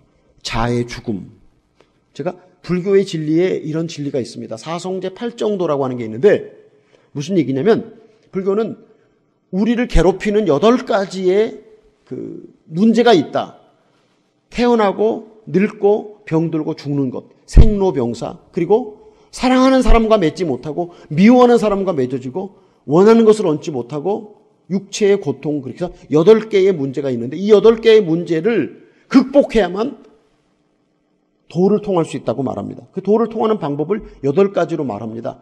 바르게 앉아라, 바르게 생각해라, 바르게 말해라, 바르게 판단해라. 8개를 말하면서 이 8개의 방법으로 8개의 고통을 초월할 수 있다고 가르쳐 줍니다. 기독교는 7개 큰 죄가 있다고 얘기하는데 이 죄를 이렇게 말합니다. 교만, 음란, 허영, 분노, 질투, 게으름, 욕망. 교만, 음란, 허영, 분노, 질투, 게으름. 욕망, 이 죄들이 우리에게 고통을 준다고 성경이 우리에게 얘기합니다. 이런 죄들 때문에 우리가 고통스럽게 이 땅을 살고 있다고 그렇게 얘기를 합니다. 우리 사랑하는 성도님들, 이런 죄가 우리에게 있다고 믿습니까? 대답을 아무도 안 하시죠. 다시 한번 질문합니다. 교만, 음란, 허용, 분노, 질투, 게으름, 욕망, 이런 죄가 우리들 안에 있습니까? 아멘? 예, 이거 어려운 질문 아닌데. 예, 이런 죄가 있으면, 근데 교회 오래 다니면 내가 옛날에 예수 믿기 전에는 뭐 담배 피고 술 마시고 바람 피우고 뭐 내가 세상 모든 악을 많이 저질렀는데 이제 내가 많이 좋아졌으니까 이런 죄가 내게 없어졌다고 그렇게 믿고 계신 분들도 계세요. 근데 사도 바울이 갈라디아서 5장 24절에서 이렇게 말합니다. 그리스도 예수께 속한 사람들은 정욕과 욕망과 함께 자기 육체를 십자가에 못 박았느니라. 갈라디아 6장 14절에는 내가 그리스도 이외에는 자랑할 것이 없는데 내가 세상에 대해서, 세상이 내게 대해서 못 박혔다라고 그렇게 이야기를 합니다. 우리가 이 모든 것들에 죽어야 한다고 성경은 우리에게 얘기를 합니다. 이 죄들에 대해서 죽어야 한다. 우리 자아라고 하는 것이요, 어떻게 형성되어 있냐면 이 죄들로 우리 자아가 형성되어 있습니다. 교만과 음란과 허용과 분노와 질투와 시기와 게으름, 이런 것들이 우리 자아를 형성하는 자아의 모습들입니다. 이 모든 이 죄들이, 이 자아가 죽어져야만 우리가 그리스도만을 위해서 살 수가 있습니다. 근데 저희가 성사로 파송되고 난 다음에 하나님이 저희를 많이 다스리셨습니다. 제가 어저께 저녁에 말씀드렸는데 사람들이 그렇게 박해를 하고 나가라고, 그리고 고소를 하고 나를 때려 죽이려고 칼을 들고 쫓아오고 있는가 하면 독을 물에다 타갖고 죽이려고 그러고, 그러니까 그렇게 하도 그렇게 당하니까 교만한 이 교만과 이 명예, 다 우리가 이렇게 명예로운 사람이 되고 싶지 않습니까? 다 나를 존경하는 사람으로 대해주기를 바라지 나를 무시하면 이게 아주 자존심이 상하는 거 아니겠습니까? 그런 것을 해결을 해 주셨습니다. 네, 두 번째로 저희 아이들이 아마존에, 딸이 9살 때, 아들이 6살 때 아마존에 아이들을 데리고 갔는데 저희 딸이 거기서 중학교를 졸업했는데 거기 고등학교가 없어요. 그래서 저희 아이들을 이제 미국 선교사님 자녀들이 공부하는 선교사 자녀학교에 입학을 시키려고 그랬는데 그 학교에서 안 받아주는 거예요. 왜냐면 우리 아이들이 영어를 미국 사람처럼 못한다고. 그래서 아이들이 1년 동안 그냥 아마존에서 놀았습니다. 그래서 우리 한국 사람들은 공부를 빨리 해서 빨리 결혼하고 빨리 취직하고 그리고 빨리 하면 뭐가 빨리 오겠습니까? 죽음이 빨리 오겠죠. 근데 그것도 모르고 그냥 자식들을 그냥 급속도로 그냥 공부를 빨리 시켜갖고 그냥 그렇게 하는 게 우리 꿈인데, 저희도 그냥 그 자식들이 그렇게 1년 동안 공부를 못하니까 제가 밤마다 예배당에 이복도 이렇게 돌고 이렇게 돌면서 사람이 마음이 너무 급하면요, 마음이 너무 조급하면 뭐 기도가 그냥 이거 좀 말 이렇게 잘하는 거, 이거 구구절절이 말이 안 나오고 그냥 하나님 그 소리밖에 더 안 나오더라고요. 근데 제가 그렇게 가면서 그렇게 밤마다 예배당에 가서 기도를 했습니다. 홍석 선교사는 위경련이 와서 먹으면 막 속에서 경련이 일어나갖고 한국에서 치료를 받아야 했습니다. 아이들 때문에 그렇게 걱정을 하고 고민을 하는데 하나님이 너는 아이들이 우상이구나. 그때 제일 큰 근심은 아이들 때문에 제일 큰 근심이었어요. 공부를 못하고 그냥 놀고 있는데. 근데 하나님의 시간표와 저희의 시간표는 완전히 다릅니다. 하나님의 시간표는 얼마나 훌륭한 하나님의 시간표인지, 저희 아이들이 1년 동안 선교지에 그냥 놀아지 않았겠어요? 근데 저희 아들이 많은 아이들을 데려다가 교회 주일학교에 데리고 오고, 저희 딸은 그때 주일학교 선생을 했습니다. 그래서 저희 아이들이 그렇게 아마존을 지금도 사랑하는 것은 그때 1년 동안 우리랑 아무것도 안 하고 놀았던 것이 아이들이 정말 하나님을 사랑하고 아마존을 사랑하게 만들어 주셨다. 그러니까 1년 동안 공부 안 한 것이 하나님 앞에서 잘된 일입니까? 잘 못된 일입니까? 잘된 일인데 우리는 그것이 잘못된 일이라고 그냥 속을 끓이고 또 끓여서 우리가 그렇게 괴로워했습니다. 그러니까 하나님이 너희는 자식들을 우상으로 섬긴다고 그렇게 말씀하셨어요. 근데 우리를 괴롭히는 게, 우리 마음속에 고통을 주는 게 그게 문제들이잖아요. 근데 그 문제들 가운데 하나님 앞에서 우리가 자식들을 사랑하는 우상을 해결해야 됐습니다. 저는 그 농촌에 가서 한 달에 9만 원 받고 목회를 하는데 우리 교인들이 다 농사 짓는 사람들이라서 쌀은 많이 줬어요. 쌀은 배고프지 않도록 밥은 많이 먹었습니다. 계란을 못 먹고 고등어 자반을 못 먹어서 그렇지. 근데 그때부터 하나님이 우리에게 훈련을 시키기를 어떻게 훈련을 시켰냐면 사람들에게 도움을 요청하지 말고 하나님께만 도움을 요청하라고. 근데 어떤 사람들이 그렇게 하나님께만 도움을 요청하면서도 사역을 잘하고 성공적인 선교사의 삶을 마쳤느냐면 허드슨 테일러라고 하는 유명한 선교사님, 조지 뮬러라고 하는 분, 대천덕 신부님, 또 워치만이라고 하는 그 위대한 영성가들이 다 사람에게 도움을 요청하지 않고 하나님께 도움을 요청해서 그들이 사역을 잘 하셨던 그런 분들입니다. 근데 그런 분들 영향을 받아서 저희가 농촌교회는 한 달에 5만 원, 10만 원씩 도시교회가 도와주는 그런 교회들이 있었습니다. 근데 우리 교인들이 딱 우리를 보면서 전도사님 내는 돈 받네. 그러면 우리 교인들이 열심히 신앙생활하고 헌금을 하려는 마음을 안 갖게 되었습니다. 그래서 저희가 교회들에게 편지를 했어요. 우리 교인들이 주는 것을 받아먹고 살 것이니 이제 저희를 후원하지 마시고 다른 필요한 곳에 후원을 하십시오라고 그렇게 편지를 보내고 우리 교인들한테 이제 우리는 우리 교인들이 주는 것을 먹고 살겠다고 그렇게 이야기를 했어요. 그 농촌교회는요, 옛날에 여러분 불 피워서 방 따뜻하게 해보신 적 있으신 분? 예. 근데 나무가 잘 말라서 불을 떼면 불이 잘 타잖아요. 근데 그 큰 산에 가서 나무를 피우다가 마르지 않는 나무를 불타면요, 막 연기가 막 나고 바람이 확 불면 연기가 머리와 눈썹을 다 태우잖아요. 방 하나는 연탄 보일러였고 방 하나는 장작 나무를 떼야 되는 그런 곳이었어요. 근데 우리가 생각하기를 우리 교인들이 우리를 사랑하면 나무를 해다가 장작을 준비해 줄 것이고 우리를 사랑하지 않으면 그냥 해주지 않을 것이라고 우리가 끝날 때까지 6년이 끝날 때까지 하나는 나무를 떼고 가을, 겨울, 봄을 그렇게 보냈습니다. 근데 우리가 서울의 도움을 다 끊었다고 도시의 도움을 다 끊었다고 얘기했더니 우리 교인들이 열심히 헌금을 하고 기도하고 전도하는 것을 보면서 그렇게 그때부터 저희가 하나님이 저희를 훈련을 시켜주셨습니다. 그래서 선교사로 가서도 항상 당당했습니다. 제가 이렇게 목을 딱 올리고 나는 사람에게 도움을 요청하지 않은 하나님만 의지하는 선교사. 그렇게 하고 필요할 때마다 두 손을 들고 하나님께 기도해요. 하나님, 채플이 필요합니다. 하나님, 병원선이 필요합니다. 하나님, 예배당이 필요합니다라고 기도할 때마다 하나님이 늘 저에게 도움을 주셨습니다. 그렇게 믿음으로 사는 선교사, 이거 참 아름다운 일인데 이렇게 목이 딱 올라가더라고요. 근데 하나님은 얼마나 자비하신 분이신지 우리의 목이 딱 올라가고 교만해지잖아요. 그럼 어떻게 해줘야 되겠습니까? 우리가 딱 교만하고 목이 올라가면 하나님이 어떻게 해줘야 되겠습니까? 우리의 목을 분질러 해줘. 이렇게 분질러서 겸손하게 만들어줘야 우리가 영생의 길을 구원의 길을 갈 수 있잖아요. 근데 성교비를 딱 주시고 이렇게 하시는데 은행에 1불 50전밖에 돈이 없는데 누가 수표를 갖다 내면 부도가 나잖아요. 그럼 이게 얼마나 큰 일이겠습니까?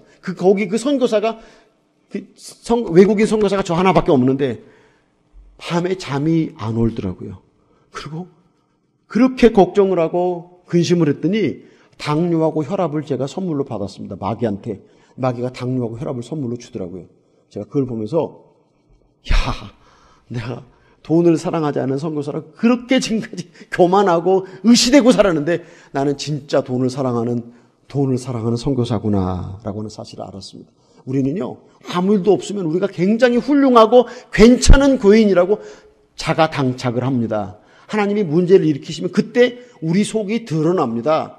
맑은 물에 돌을 확 던지면 꾸정물이 일어나는 것처럼 하나님이 제가 돈을 사랑하지 않는다고 그런 자신만만한 것을 갖고 있었을 때 하나님이 선교비를 딱 주리를 드시니까 걱정되고 근심이 돼서 밤잠을 이루지 못하고 당뇨와 혈압을 선물로 받는 이런 것을 보면서 나는 돈을 사랑하는 선교사구나.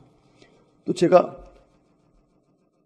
우리 집사람이 늘 저한테 당신은 일 중독증에 걸렸고 고온병에 걸렸고 그런 잔소리를 많이 평생 듣고 살았습니다. 근데 제가 24시간 일을 생각했습니다. 어떻게 하면 일을 좀 더 잘할 수 있을까 생각하고 또 생각하고 왜냐하면 내가 그렇게 열심히 연구하고 기도해서 한 영혼이 구원받으면 너무 행복하기 때문에 그렇게 했는데 너는 사역이 나보다 중요하구나. 너는 사역을 잘하는 선교 경영가구나. 너는 나를 사랑하지는 않는구나. 그걸 어떻게 알았냐면요. 제가 후계자로 키우고 있는 우리 사역자가 간음을 저질러갖고 쫓겨났어요. 그 작은 도시에서. 그러니까 제일, 어느 지방의 제일 큰 교회에 부목사가 문제를 일으켰다 그러면 그 교회 전체, 그 동네의 모든 사람들이 알게 됐잖아요. 제가 가장 사랑하는 후계자가 문제를 일으켜서 그렇게 됐습니다. 저희 교회 집사님 한 분이 또 교회를 떠나 세상으로 나갔습니다. 하나님이 저를 고개를 탁 숙이게 만드셨습니다.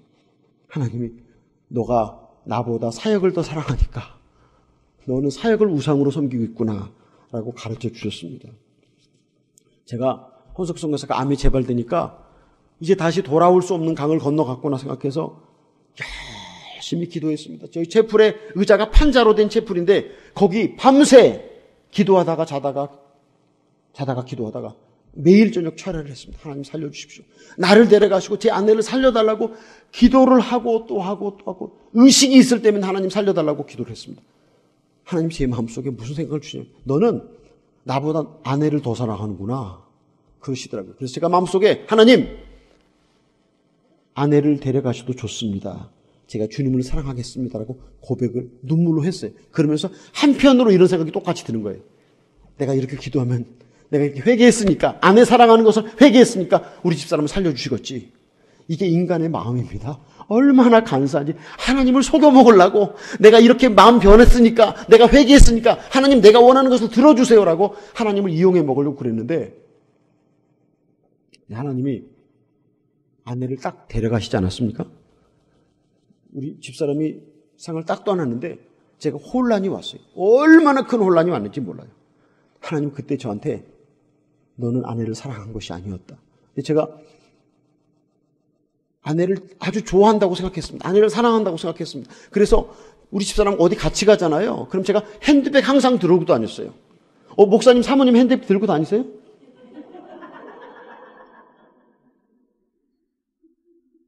우리 장로님이시죠? 이렇게 사모님 핸드백 들고 다니세요? 예. 근데 여자들이 여행할 때 핸드백에 뭐가 많이 들어가잖아요. 그러니까 우리 장로님, 권사님 핸드백 들어주셔도 좋습니다. 근데 저는 항상 핸드백 들고 다녔어요. 그리고 가방도 무거운 게 있으면 제가 다 들고 우리 집사람 그냥 빈손으로 가라고 그러고. 그리고 우리 집사람이 꽃을 좋아했기 때문에 꽃을 인터넷으로 배달해서 보내고 또 제가 우리 집사람 아플 때 가잖아요. 그러면 스바롭스키라는 선물 있잖아요.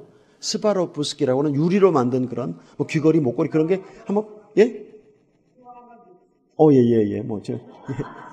이 발음이 지금 이게 바닥 안 들어가고 근데 그게 경황마다 있잖아요. 그게 한 100불이에요, 100불. 부렇지 않아. 근데 그래서 그런 것을 사다가 줄 때 얼마나 선물을 줄 때 행복합니다. 예. 제가 말씀드린 여자는 365일 선물을 받을 때 행복하고 남자는 인생에 몇 번만 선물을 받아도 행복하다고. 근데 제가 선물을 사다 줄 때 그렇게 제가 아내를 사랑한다고 하는 마음을 갖고 있었는데 아내가 딱 떠났는데 너는 아내를 사랑한 것이 아니고 아내를 이용해 먹으려고 네 피로를 채우기 위해서 아내를 사랑하는 척했다고. 제가 딱 돌아보니까요. 와, 마태복음 25장에 보면은요. 예수님이 양하고 염소를 딱 가릅니다. 근데 양은 양쪽에 있는 사람들은 그래요. 우리가 예수님이 우리가 일을 많이 했습니다. 그래요. 근데 양쪽에 있는 사람 우리가 아무것도 한 것이 없습니다. 예수님이 내가 배고팠을 때, 내가 옥에 갇혔을 때, 내가 아팠을 때 너희가 나를 도와줬다 그러면서 약자에게 한 것이, 소자에게 한 것이 내게 한 것이라고 그러면서 양쪽에 있는 사람들을 천국으로 보내고 염소 쪽에 있는 사람들을 지옥으로 보내는 이야기가 나옵니다. 여러분, 소자에게 한 것이 내게 한 것이라고. 여러분에게 소자는 누구입니까? 저는 그 소자가 아마존의 인디오라고 생각했어요. 그래서 내가 한국을 떠나서 그 땅 끝이라고 말할 수 있는 아마존에 가서 그들을 섬기고 사랑한다고 제가 생쇼를 하고 27년을 살았는데 하나님이 저한테 너는 아내를 사랑한 것이 아니고 이용해 먹으려고 사랑하는 척했다. 제가 그때 정신이 화들짝 났습니다. 나는 내게 가장 소자인 아내를 사랑하지 않았습니다. 허운석 선교사의 설교를 여러분 꼭 한번 들어오십시오. 유튜브에 들어가서 허운석 선교사라고 치면 그냥 쫙 도배가 돼서 나오는데요. 얼마나 허운석 선교사는 용감하고 든든한 여자였는지, 제가 허운석 선교사 33년을 살았는데 33년 동안 저는 허운석 선교사가 저를 필요하는 가련한 여자라고 한 번도 생각을 안 해보고 살았어요. 왜? 왜냐하면 너무 당당하고 든든하고 탁월하고 설교도 저보다 훨씬 잘했어요. 그래서 제가요 항상 질투를 느꼈어요. 질투를. 우리 집사람 보면서 나는 왜 저렇게 설교를 못할까? 왜 나는 저렇게 사람들하고 교제를 잘 못할까? 질투를 느꼈는데, 근데 그래서 그 사람이 나를 그리워하고 보고 싶어하고 내 옆에서 있어야 한다고 생각을 한 번도 안 했는데, 암이 재발되고 나서 그렇게 아플 때 처음으로 알았어요. 이 여자가 한낱 약한 여자였구나. 그때 철이 들었어요. 그때밖에는 제가 우리 집사람을 여자로 생각해 본 적이 없었습니다. 우리 장로님, 우리 목사님, 사모님이 아무리 든든한 여자여도, 아무리 탁월한 여자여도, 목사님보다 탁월한 경영 능력과 모든 능력을 갖고 있어도 여자는 여자라고 하는 사실. 누가 우리에게 약자인가? 가장 가까이 있는 여러분의 아내가 소자입니다. 가장 가까이 있는 여러분의 남편이 여러분의 도움과 사랑을 필요로 하는 소자라고 하는 것을 잊어버리지 마시기 바랍니다. 소자에게 하지 않은 것이 바로 내게 하지 않은 것이라고 예수님 말씀하셨습니다. 그러니까 예수님 사랑한다고, 제가 이런 얘기하면 목사님 저를 싫어할 텐데, 우리가 교회 와서 찬송 부르고 성경 읽고 김밥 사고 교회 봉사하는 것도 조금 어렵긴 어렵죠. 근데 집에서 남편에게 자신을 부인하고 남편을 존경하는 것이 어렵습니까? 교회 와서 김밥 사는 게 어렵습니까? 어떤 게 어렵습니까? 진짜 다 정답을 알고 계십니다. 교회 와서 찬송가 부르고 기도하고 11조 헌금하고 새벽 기도하고, 이거는 쉽습니다. 이거는 종교 생활입니다. 이건 종교 생활입니다. 집에서 남편을 존경하고 남편을 인정해주고 남편에게 칭찬하고, 그리고 남편의 말에 예 그렇습니다.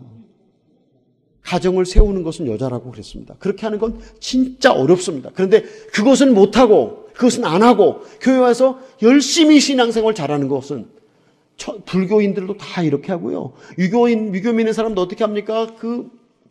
이거 글자 써 붙여놓고 거기다가 배, 사과, 밤 대추 놓고 생선국도 놓고 소고기국도 놓고 육회공군을 거기다 다 차려놓고 조상 보고 잘 해달라고 간절히 빌잖아요.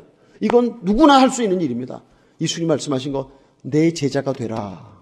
그것은 진짜 어렵습니다. 그런데 그것을 안 하고, 가장 가까이 있는 소자에게 안 하고 교회 와서 뭘 한다고 많이 하는 것은, 예수님 보실 때 예수님 기뻐하시겠어요? 안 기뻐하시겠어요?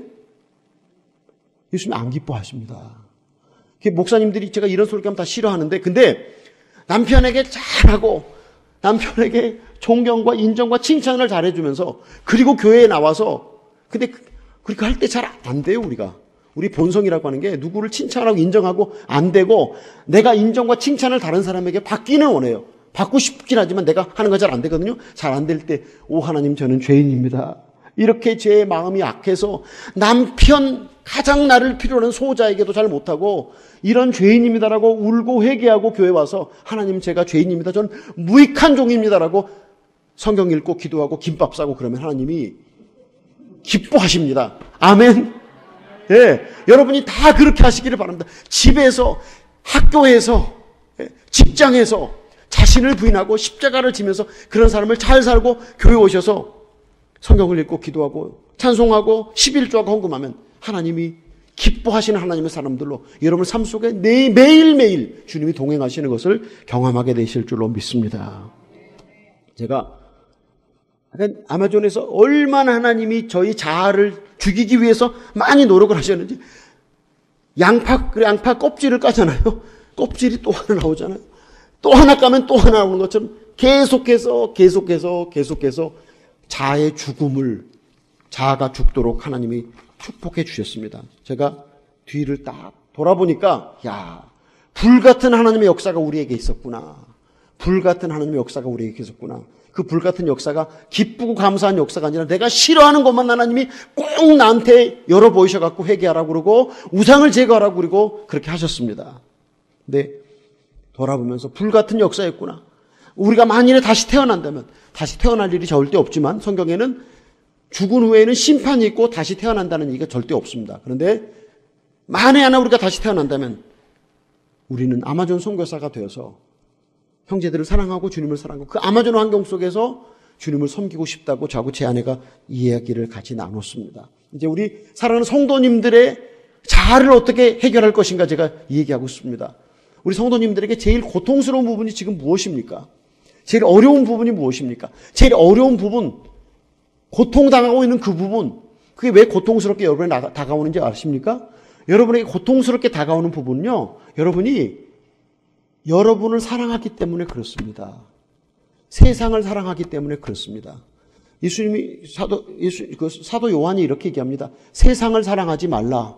세상을 사랑하면 하나님의 사랑이 너희 안에 거하지 아니하나니 세상을 사랑하는 것은 육신의 정욕과 안목의 정욕과 이생의 자랑이라고 그렇게 얘기를 합니다. 우리가 세상을 사랑하면, 그러니까 제가 말씀드렸잖아요. 아이들이 공부를 못하고 있는 거 그때 할렐루야 하나님 감사합니다. 아이들 공부 못하고 여기서 잘 지내고 우리를 이해하고 사랑하고 형제들을 돕는 것을 배우게 해주십시오라고 우리가 기뻐했으면 우리가 그렇게 위경련이 걸리고 밤마다 제가 예배당에 가서 하나님 하고 안 돌아다녔겠죠. 근데 자식을 우상으로 여겼기 때문에 그러니까 제일 고통스러운 거였거든요.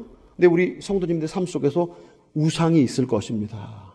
그 우상이 우리를 괴롭히거든요. 근데 우상을 하나님이 치워버리라고 그랬어요. 하늘에 있는 것이나 땅에 있는 것에 형상을 만들지 말고 내 앞에 다른 신을 두지 말라고 그랬어요. 하나님 우리를 향해서 질투하십니다. 얼마나 우리를 향한 질투가 크고 놀라우신지 우리가 다른 신을, 그러니까 돈을 사랑하거나 명예를 사랑하거나 권력을 사랑하거나 남편을 더 사랑하는 것, 제가 말씀드렸잖아요. 아내를 사랑하는 것, 마지막 우상이 아내였다고 하는 것, 그것이 하나님에게 들켜지면서 제가 화들짝 놀라는 일이 있었는데, 남편을 사랑하는 것 너무 당연한 것 같은데 주님보다 남편을 사랑하면 안 된다고 하는 거, 주님보다 아내를 더 사랑하면 안 된다고 하는 거, 주님보다 그 무엇도 사랑하지 말고 주님을 마음과 뜻과 목숨을 다해서 하나님을 사랑하라고 하시는 분이십니다. 여러분에게 있는 우상, 여러분을 제일 힘들게 하는 거, 고통스럽게 하는 거, 저도 36살 된 관연한 딸이 있는데 딸이 결혼하기를 바라죠. 기도하고 있습니다. 그런데 결혼하지 않은 관연한 아들을 두신 분이 계시면 저 아들만 결혼하면 내 인생이 걱정이 없을 것 같은데, 이 남편만 변하면 내 인생이 갈 것 같은데, 천만의 말씀입니다. 그 남편이 변해야 될 것이 아니고 내가 변해야 됩니다. 아멘. 내가 변하라고 남편을 쓰고 있습니다. 내가 변하라고 아들을 쓰고 있습니다. 내가 변하라고 직장을 쓰고 있습니다. 내가 변하라고 돈을 힘들게 만들어서 돈을 사랑하지 말고, 돈을 나보다 더 사랑하지 말아라, 자식을 나보다 더 사랑하지 말아라, 직장을 나보다 더 사랑하지 말아라 라고 하나님이 우리를 향해서 천사를 보내놓고 우리를 변화시키려고 하십니다. 우리 교인 중에 세우순이라고 하는 형제가 있어요. 백인의 금발입니다. 그런데 전에는 가게를 운영하는 그런 넉넉하고 괜찮은 부유한 남자였는데 인디오 자매하고 결혼을 하고 재산을 다 까먹었어요. 근데 아들이 8살, 5살짜리가 있는데 아내가 남편을 버리고 집을 나가버렸어요. 다른 남자랑 지금 살고 있어요. 그 아이들 둘을 키우면서 택시 운전을 하는데 교회 와서 보면 눈에 눈물이 그렁그렁 달려있는 것을 볼 수 있어요. 제가 그 도망간 아내가 도망가고 8살, 5살짜리 아이를 데리고 철야기도 오고 수요일 저녁 예배, 주일날 아침 예배, 저녁 예배 오는 교인을 볼 때 제 마음이 어떻겠어요? 제 마음이 저리고 아프죠. 제가 함께 울어줘요. 그 남자 교인하고 세우스나는 형제랑 같이 울어줘요. 근데 하나님이 세우스에게 이런 문제를 왜 허락하셨을까? 그 세우스는 하나님 우리 아내가 회개하고 돌아오게 해 주시옵소서 라고 기도를 얼마나 많이 하겠어요? 하나님 이 기도를 들어주시겠어요? 안 들어주시겠어요? 들어주시면 좋겠죠. 근데 하나님이 이 사람을 사랑하면 이 기도를 들어주시겠어요? 안 들어주시겠어요? 하나님이 새 후손을 사랑하면 들어주시는 게 하나님의 뜻이겠어요? 안 들어주시는 게 하나님의 뜻이겠어요? 대답이 없습니까? 하나님이 진짜 형제를 사랑하시면 이 형제의 기도를 안 들어주시는 겁니다. 이렇게 무정하고 매정한 하나님이라고 생각하십니까? 하나님은 세우스라는 형제가 변화되기를 바라십니다. 세우스니 하나님 아내가 돌아오지 않아도 감사합니다. 하나님 아내를 사랑하는 이 마음을 주님을 사랑하겠습니다. 하나님이 우리 문제 뒤에 계세요. 하나님이 우리 문제 뒤에 계시면서 우리를 향해서 너는 문제를 위해서 기도하지 말고 네가 변화되라고, 네 속에 있는 우상을 치워버리라고 하나님 우리에게 말씀하고 계십니다. 아멘. 하나님 우리를 진짜 사랑하시는 건요, 우리가 기도하고 또 기도하고 또 기도하고 우리가 원하는 것을 하나님이 들어주시지 않는 것이 우리를 향한 하나님의 자비와 긍휼을 베풀어 주시는 것입니다. 아멘. 제가 너무 헷갈리는 얘기를 하죠. 내가 원하는 것은 그 세우순의 아내가 돌아가는 겁니다. 그러나 세우순이 변화되지 않고 그 아내가 돌아왔을 때 행복할 수가 없습니다. 세우순이 변화되고 그 아내가 돌아왔을 때 그 가정이 진짜 행복할 수 있습니다. 하나님 우리를 변화시키라고, 우리를 변화되라고 하나님이 우리에게 문제를 주십니다. 여러분의 문제가 무엇인지, 남편이 내 마음대로 안 해주는지, 제가 말씀드렸죠. 리스트를 적어갖고, 오늘 아침에 말씀드렸죠. 리스트를 적어갖고 남편에게 딱 주십시오. 나는 당신 이것에 변화됐으면 좋겠습니다. 근데 예수 믿는 남편에게만 그게 가능하지, 예수 안 믿는 남편한테 당신이 이것 고치고 이것 고치고 이것 고치라 그러면 너나 고쳐라 그러겠죠. 그렇죠. 너 먼저 고쳐라. 안 통하고 예수 믿는 남편에게 1, 2, 3, 4, 5, 6 다 적어서 주십시오. 그리고 또 우리 장로님도 우리 권사님께 리스트를 딱 적어서 이렇게 주십시오. 이거 고치라고. 제일 잘하는 사람이 가장 가까이 있는 남편과 아내입니다. 근데 남편과 아내도 우리 문제를 잘 아는데 하늘에 계신 하나님, 우리의 머리칼까지도 세고 계신 하나님이 우리가 무엇이 변화돼야 할지, 무엇에 바꿔줘야 할지, 무엇이 깨어져야 할지, 어떤 자아가 죽어야 할지 얼마나 잘 알고 계시겠습니까? 그분이 우리를 향해서 우리를 축복하시기 위해서 천사들을 통원해서 우리를 변화시켜 주려고 하십니다. 그 자아에 죽으라고 말씀을 하십니다. 우리 자아가 죽어야 합니다. 우리 자아가 죽어야 합니다. 그런데 우상이 우리에게 있는데 이 우상이 쉽게 안 나가요. 나가라 그래도 절대 안 나가요.